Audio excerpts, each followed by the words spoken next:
I've got my 3 white orchids all lined up here today because they are at different stages of flowering, and I thought it would be a great opportunity for me to share my best tip for getting them to reflower.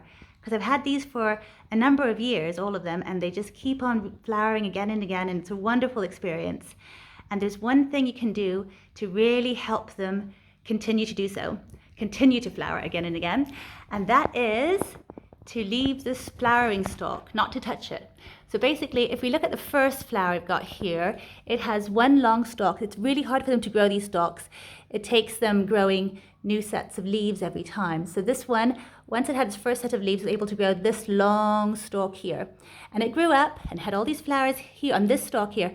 And then when they were spent, after a few months, they really do last for a long time, these flowers, once they bloom, then they drop off. And then you can be tempted to think, okay, as with other flowers like roses and things, you want to deadhead them and chop them down. So you think, okay, shall I just snip them down? But if you leave it, as I did, that's the thing, you need to leave them, then it actually enabled it to use this same stalk and grow out another super long one here with loads and loads of flower buds on.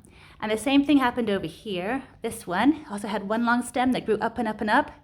When that one died, it did actually go brown on the tip. So I snipped it down to a place that was green, and then directly below where I snipped it off, it shot out another branch with flowers, which twirled around and grew out over here.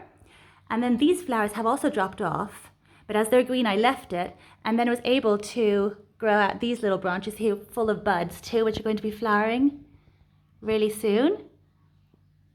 And my final example is this guy. So he's actually had so many flowers on this same stem. This stem grew up really tall as well, and that one also had to be snipped off. And then directly below, the next node down, it also shot out another branch, and that one also had to be snipped off eventually. And now it's growing out its final branch on this thing, and still in flower. We're really enjoying these beautiful white flowers on it. So that was my best tip. When you have a flower that looks, well, an orchid that's, the flowers have spent, they've dropped off, they're finished, and they look really dead, just leave the stem, and you should, hopefully your flower will have enough energy inside it to start shooting out more flowers from that same stem. But if you do just chop it off, then it takes a long time for it to regenerate enough energy to grow a whole new stem from the bottom. So I hope that helps. I hope you found it interesting. And I look forward to seeing you next time. Until then, happy gardening!